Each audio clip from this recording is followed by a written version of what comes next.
Vamos a empezar con la charla de hoy. Va a empezar el doctor Raptis, desde Estados Unidos. Nos va a hablar sobre síndrome aórtico agudo. All right, thank you. Muchas gracias. Gracias por venir a esta sesión que empieza tarde. Vamos a hablar de la patología vascular. Cuando se empieza más tarde, siempre hay poca gente. Esto es una de mis charlas preferidas y la doy muchas veces. Vamos a hablar acerca del síndrome agudo aórtico. ¿De qué voy a hablar en los próximos 30 minutos? Acerca de los hallazgos del síndrome aórtico agudo, los hallazgos que tienen algún tipo de importancia tanto para el diagnóstico como para el tratamiento y cuáles son los confundidores. El síndrome aórtico agudo fue descrito como un grupo de condiciones que comprendían la aorta con la posibilidad de su ruptura. Estos pacientes tenían signos y síntomas que eran similares, que eran un dolor torácico severo y agudo, muy característico, que migraba, que subía, que era de tipo pulsante, que se llamaba dolor aórtico. Es importante reconocer que este síndrome aórtico agudo se refiere a una presentación clínica, pero hay tres patologías que pueden causarlo, que son la disección aórtica, 90% de los casos, el hematoma intramural, y 8-9%, y la úlcera arteriosclerótica penetrante, que es menos común, pero en el contexto agudo solo representa 1 o 2%. Estas son las condiciones interrelacionadas. Una aorta normal puede tener una disección que puede cambiar hacia un hematoma o una PAU o una úlcera perforada y un aneurisma, y no solo se relacionan entre ellas por imágenes, sino también con la fisiopatología subyacente. La disección aorta y el hematoma intramural se asocian con la hipertensión y casi todos los pacientes de PAU tienen arteriosclerosis también.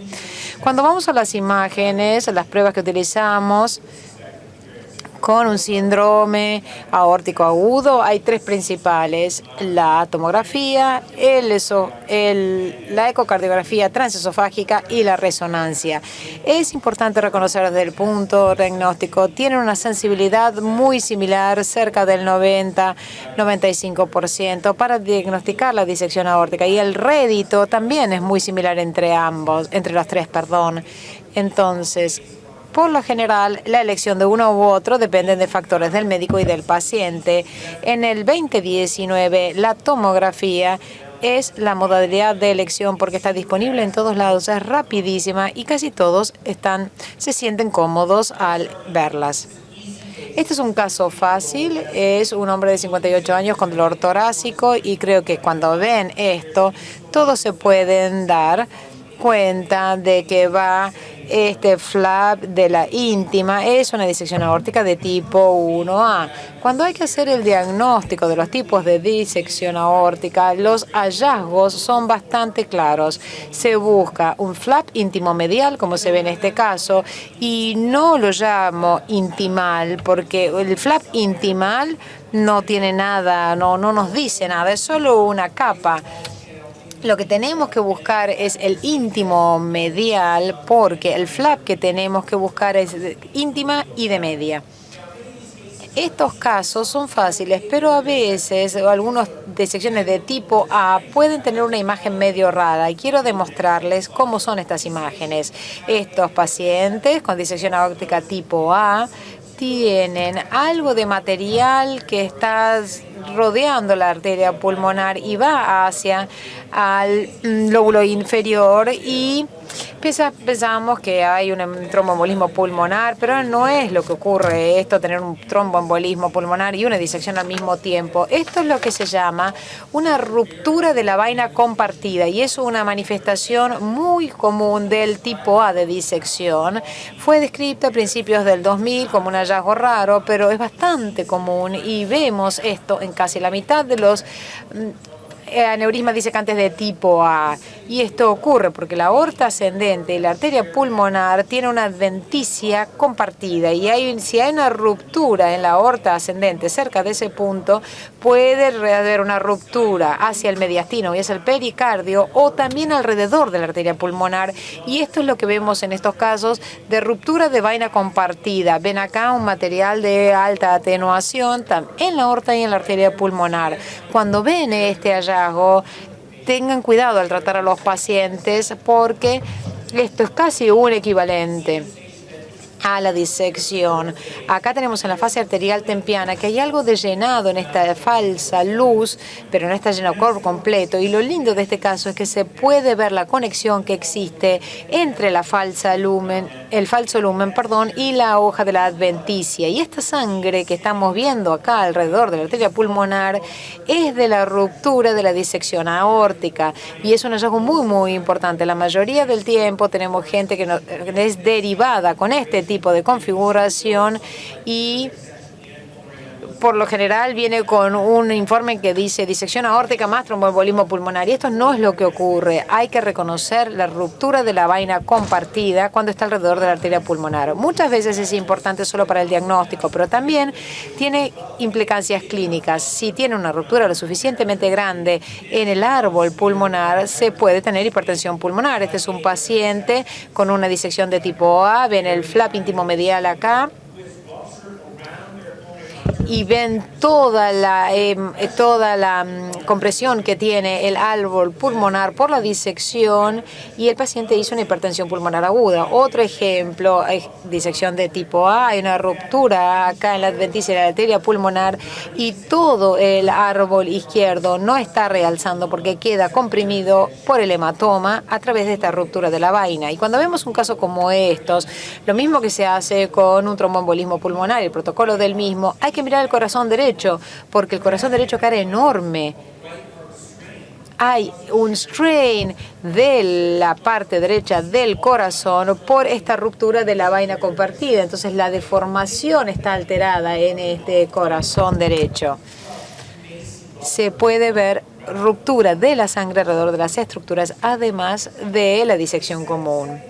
El segundo tipo de disección aórtica poco frecuente es la íntimo-intimal con intususcepción, con invaginación. En estos casos, lo que es esencial, hay que hacer una visión de 360 grados y esto nos puede llevar a algunas imágenes interesantes. En este caso se ve un lumen que está dentro de la luz, una luz dentro de la luz. Creo que es lindo poder identificar estos hallazgos y reconocerlos como una intususcepción íntimo-intimal. Pero también puede tener importancia desde la interpretación y se ve bien en este caso. Tenemos una intususcepción íntimo-intimal, el flap está telescopado desde la aorta ascendente hacia el arco, se ve muy bien este telescopado y vean que la aorta ascendente no está realzando bien y esto ocurre porque tiene una falsa luz. La verdadera luz es esto que se ve acá en el arco. Entonces, ¿por qué es importante reconocer la intususcepción íntimo-intimal? Porque es fácil pensar que todo esto es una excepción de tipo B y vamos a encontrar después las diferencias entre el tipo A y el tipo B. La de tipo B es por lo general de la aorta ascendente, entonces por encima o enfrente de la arteria innominada.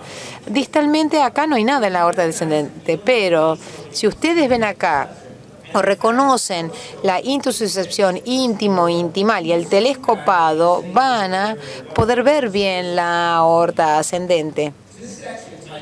Esto es una disección de tipo A porque se llamó originariamente de tipo B porque fue mal interpretada y mucha de esta aorta ascendente no tiene el flap adentro. Entonces, cuando ven esto, intususcepción íntimo-intimal, hay que tener mucho cuidado y buscar la aorta ascendente para no clasificar erróneamente la disección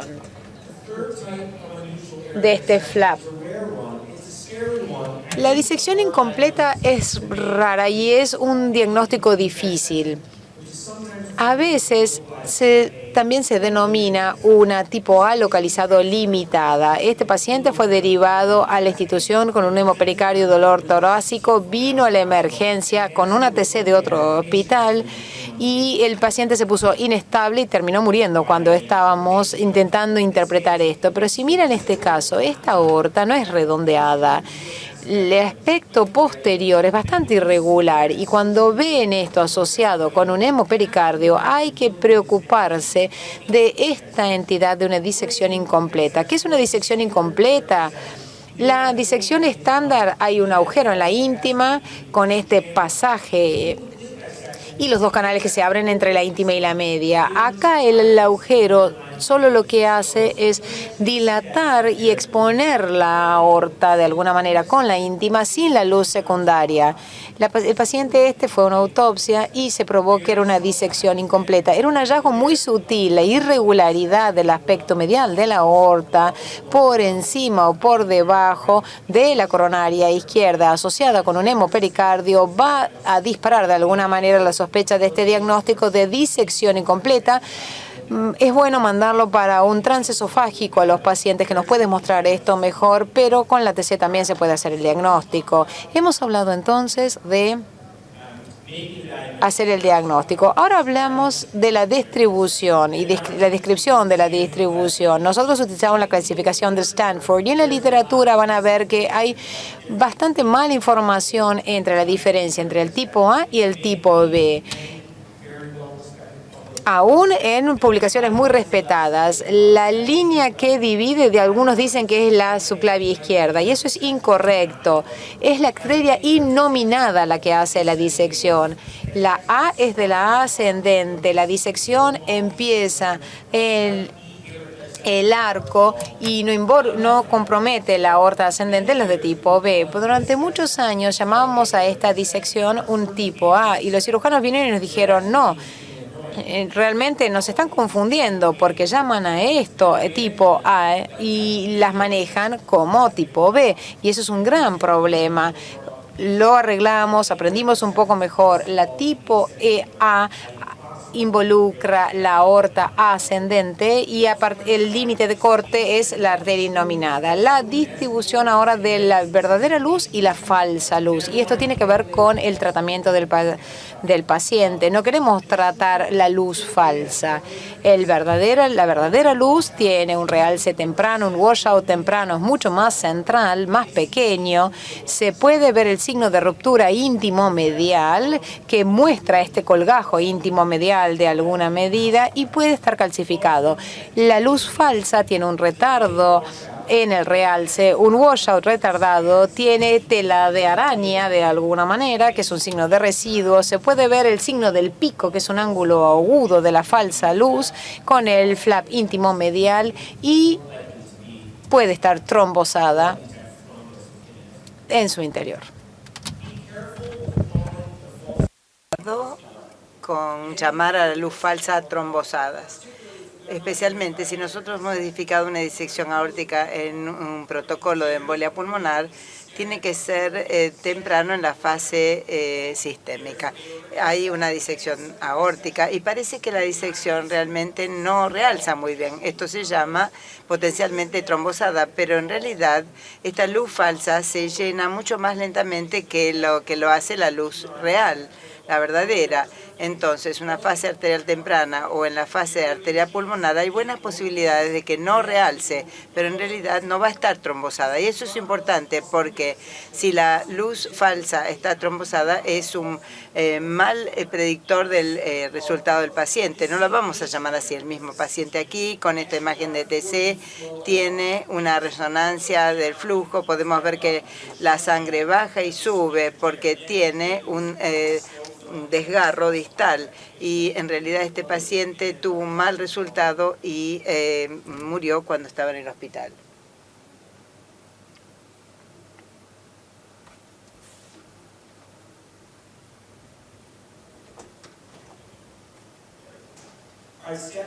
El paso 3, para hacer el diagnóstico distribuimos vamos a evaluar las complicaciones importantes. Esto incluye la rotura, que puede ser dentro del mediastino, puede ser dentro del espacio pleural. Es muy importante marcar la diferencia entre los diferentes tipos de rotura. Una es cuando solamente vemos sangre en el mediastino, en la estructura. Hay una disección rota. Bueno, con respecto al tratamiento, nosotros podemos ver muchas disecciones, sangre en el mediastino y el paciente se maneja no operatoriamente. Ahora, si tenemos una extravasación, nosotros tenemos que destacarlo, tenemos que buscarlo. Y además de la rotura dentro del mediastino, también podemos tener rotura en el espacio pleural. Aquí podemos ver un neumotórax izquierdo asociado con esta disección aórtica de tipo B. Pero es muy importante ver el derrame, que realmente es sangre. Este paciente que tenía una disección aórtica de tipo B. Esto es una derrame pleural normal. Podemos ver un gran porcentaje que finalmente va a tener un derrame simpático y entonces tenemos que buscar si hay sangre en el espacio pleural. Otra complicación, hay dos diferentes con roturas proximales en el pericardio. Aquí tienen un hemopericardio, ambos tienen compresión del corazón derecho con tamponamiento. Esto se maneja de dos formas. Si tenemos disección aórtica, tenemos que examinar el pericardio para determinar que no haya una rotura. Ahora, si tenemos un paciente que tiene pericardio, tenemos que buscar la aorta porque nosotros queremos determinar la presencia de disección sutil. También es muy importante. El paciente que tiene una ACV tenía extensión bilateral a la carótida, podemos ver muy pequeño, tenía compromiso a nivel cerebral. El segundo caso es un caso viejo, un paciente con TC diagnosticado con disección aórtica tipo A, fue llevado a cirugía, tenía arritmia, no podían terminar por qué, hicieron el procedimiento y cuando volvieron a hacer la tomografía,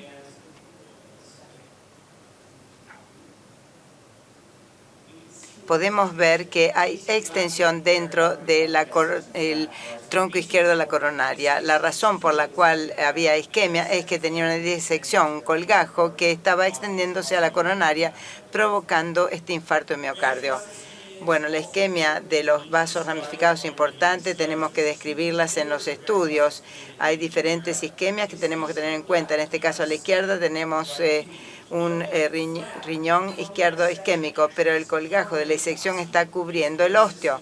Esto es durante sístole y diástole, que podemos ver que el colgajo está como volando y esto se llama isquemia dinámica.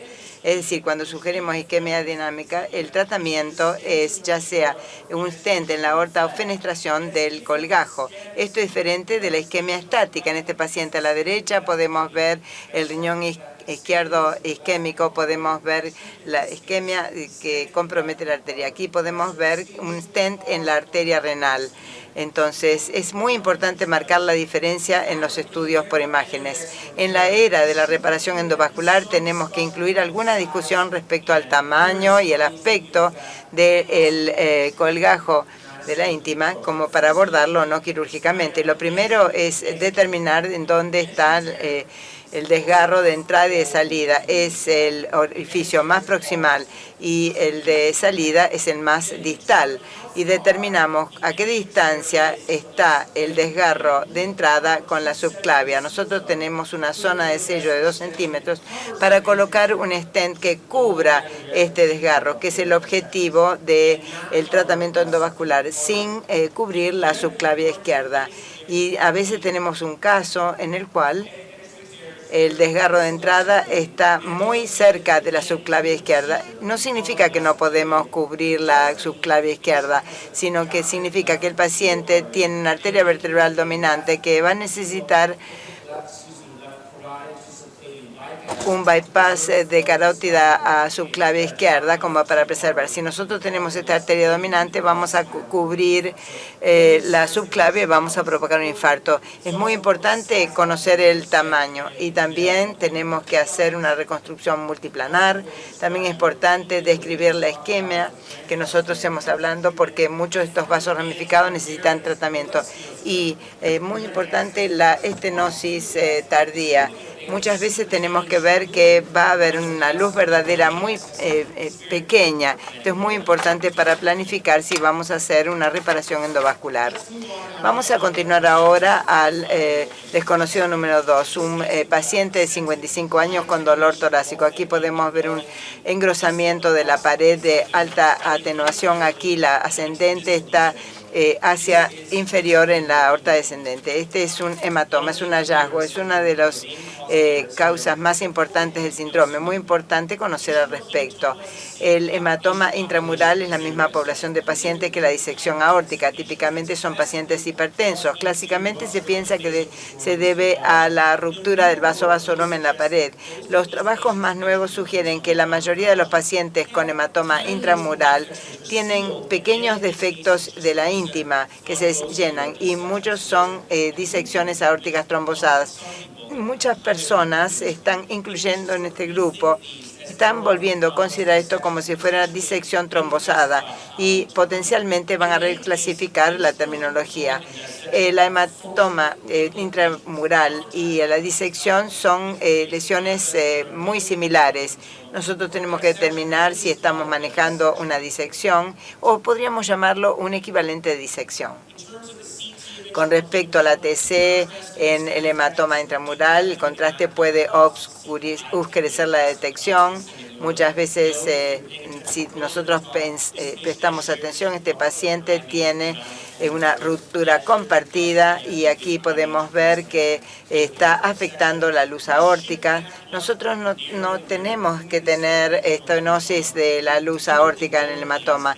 Muchas veces nos va a realzar y va a ser de 40 a 70 HU. Con respecto a los resultados posibles del hematoma, la mayoría se resuelven, el 15% progresa a disección, algunos pueden formar un aneurisma, una complicación importante en este hematoma, la rotura puede ocurrir. El tratamiento es similar a disección aórtica, cirugía para el ascendente, en la mayoría de los casos, médico en descendente, a menos que tengamos complicaciones debido a hematoma tipo B. Con respecto a las características importantes, imágenes en pacientes con hematomas de la íntima, la distribución, el tamaño de la aorta es muy importante. Está asociado con, por ejemplo, un tamaño de mayor de 5 centímetros, va a aumentar la posibilidad de una rotura. El grosor del hematoma también tenemos un mal pronóstico, un indicador de las proyecciones tipo úlceras, complicaciones que amenazan la vida, podemos tener roturas, hematomas, extensión de los vasos ramificados.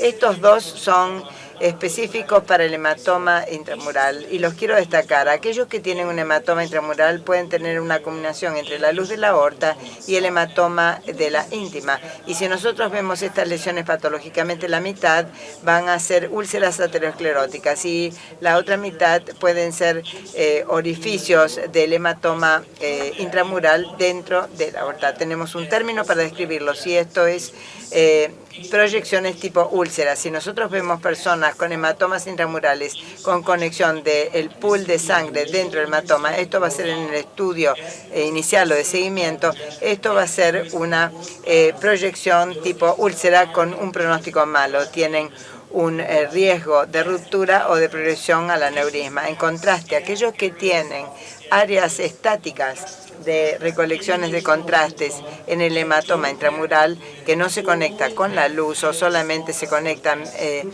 a través de un pequeño vaso que la atraviesa, estos son pools de sangre intramural, avulsión ya sea de arterias lumbares o intercostales. No tienen una correlación negativa con el pronóstico, así que marcar la diferencia de una proyección tipo úlcera con este pool de sangre es importante. Aquí el mismo paciente, el mismo nivel, tienen una proyección tipo úlcera que está aquí y también tiene un pool de sangre intramural que está aquí. Aquí el pool de sangre tiene un vaso que la atraviesa y aquí podemos ver que en la proyección tipo úlcera tiene un orificio que lo atraviesa. Ahora bien, el tercer desconocido, un hombre 63 años con Angor. Aquí podemos ver un pouch en el arco aórtica que se llena con contraste. Es una úlcera aterosclerótica. Aquí estas úlceras ateromatosas van a puentear la íntima. Generalmente se ven en los pacientes ancianos con hipertensión y aterosclerosis. El sitio más común es la aorta descendente de media distal. La proyección focal de contraste por encima de la íntima o un agrandamiento localizado de la aorta provocando un aneurismo.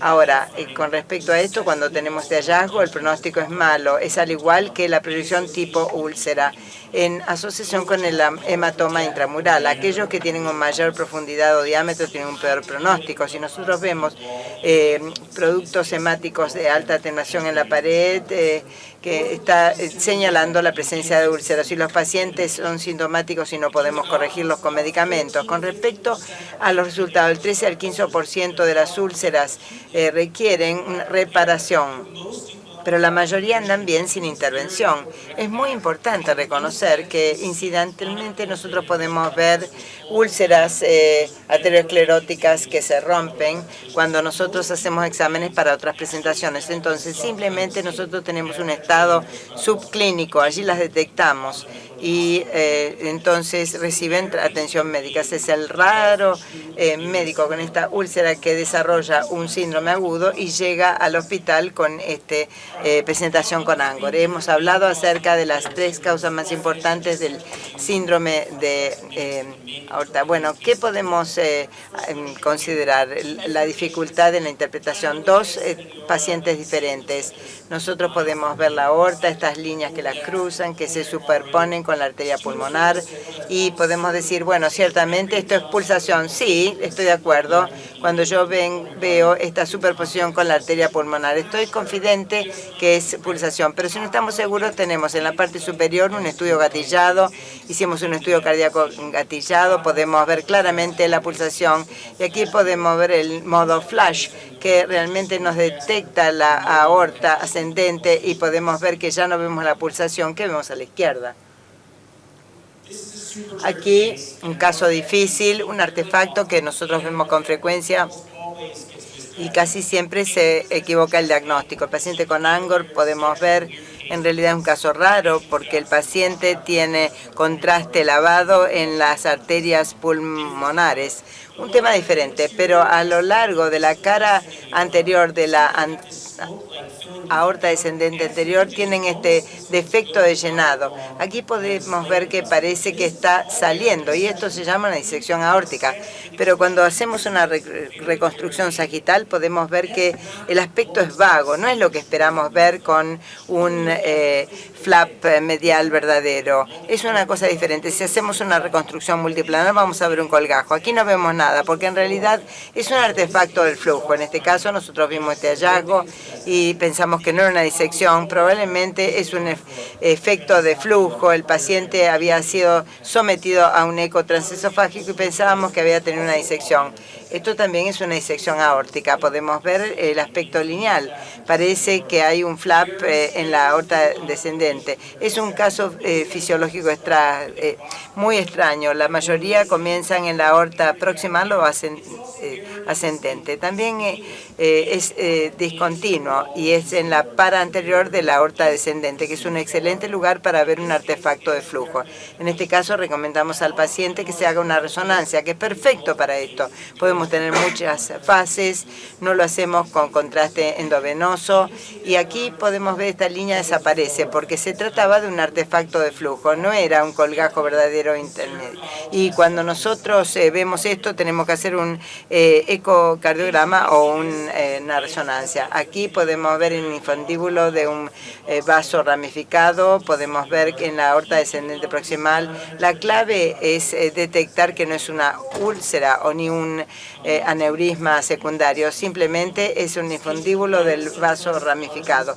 Aquí podemos ver que fue derivado con el diagnóstico de disección aórtica. Podemos ver que hay grasa que está interdigitada. Esto simplemente es un receso pericárdico distendido. A veces podemos ver entidades patológicas y provocar problemas con el diagnóstico. Uno es la vasculitis, un compromiso vascular grande de la vasculitis. Aquí podemos ver compromiso circunferencial. Muchas veces tienen un borde exterior irregular, pueden estar asociados con linfadenopatía, podemos ver estenosis de otros vasos y típicamente los pacientes con vasculitis tienen baja tonación o no contrastes, o mientras que los que tienen hematoma tienen alta atenuación. Este paciente tenía vasculitis. También los aneurismas infecciosos pueden ser difíciles y típicamente son saculares, sin calcio porque son agudos. Los pacientes también tienen una stranding adyacente de grasa, signos clínicos de infección y progresan rápidamente en curso de día y pueden llegar a la ruptura. No se olviden de los hallazgos no sospechados. Muchas veces tienen signos clínicos que pueden imitar a otras enfermedades. Aquí podemos ver una embolia pulmonar, tenía una disección. Este paciente con infarto grande que compromete el septum y el apex, que tuvo disección, y también tienen que tener en cuenta los pacientes en quienes nosotros pensamos que tienen síndrome aórtico agudo no sospechados. Aquí nuevamente podemos ver el protocolo de tromboembolia pulmonar. Esta aorta no es normal, ¿no es cierto? Podemos ver la aorta ascendente dilatada y el residente captó este colgajo de la íntima muy sutil. Cuando hizo el ecocardiograma se confirma el diagnóstico y fue reparado quirúrgicamente teniendo en cuenta solamente este hallazgo tomográfico. No se olviden de este síndrome no sospechados en algunos casos tales como tromboembolia pulmonar. Para resumir, el síndrome aórtico agudo incluye 3 causas aórticas de Angor.